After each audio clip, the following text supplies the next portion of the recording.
Good afternoon, I'm Laura Hettiger in for Robin Smith, and thank you for joining us. It's chilly today, but a warm-up is on the way. Those two deputies are in the medical center's emergency room right now. I am told that they are in satisfactory condition. Mainly, why was the 26-year-old driver of that car parked so far off the road and right next to the train tracks? And you have Slay, Clay, and McKee on board, and that kind of sounds like a batting lineup, but those are actually the men who will appear in front of this Alderman subcommittee meeting at 10 o'clock this morning. And as you head back from lunch today, we want to let you know about some work being done on the Metrolink that could slow you down. A big problem is right here, potentially running stop signs. That's a problem that's proven particularly dangerous for some of the kids who live in this neighborhood. And this isn't the typical armed robbery we tell you about, because police say that the suspect in this was armed with a screwdriver. A hotel employee tells me that pool is just 5 feet deep, and police tell us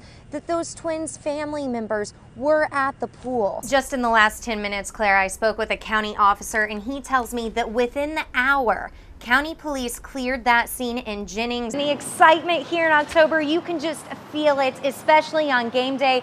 Everyone seems to be in a good mood, meaning everyone has an easier time spending money, and that's what the local businesses love. So we move from Emily in Jefferson County to our Laura Hettiger in South St. Louis County. She is live at St. Anthony's Hospital, where those deputies are recovering this morning. Laura, what's the latest?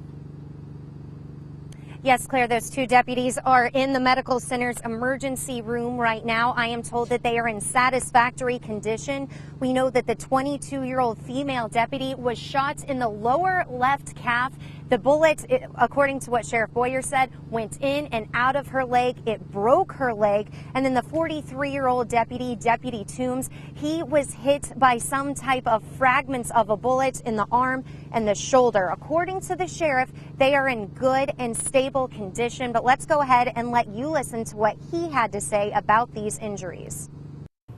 Transported to St. Anthony's Hospital, where they're being treated now. Both of them are in stable condition, good condition considering the incident they just went through. They are still here in the emergency room. So far, they have not been admitted here to the medical center.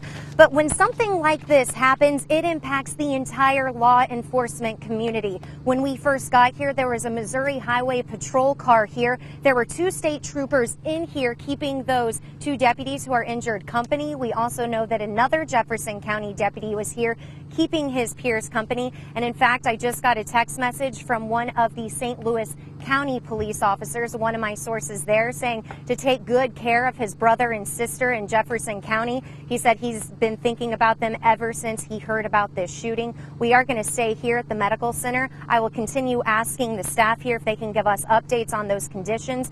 When we do get updates, we'll bring them to you. But for now, Claire and Andre, will send it back to you. Oh my gosh. I have no idea, but I hope it's in our favor. Right. I hope it's like game 1. I was at that game. It was crazy. What was the final? I think 9-1. Something. Yeah. We'll take another one of those, please. Exactly. Well, thank you so much for spending this half hour with us. We hope to see you back here at News 4 at 5. We'll leave you with one last shot of Busch Stadium.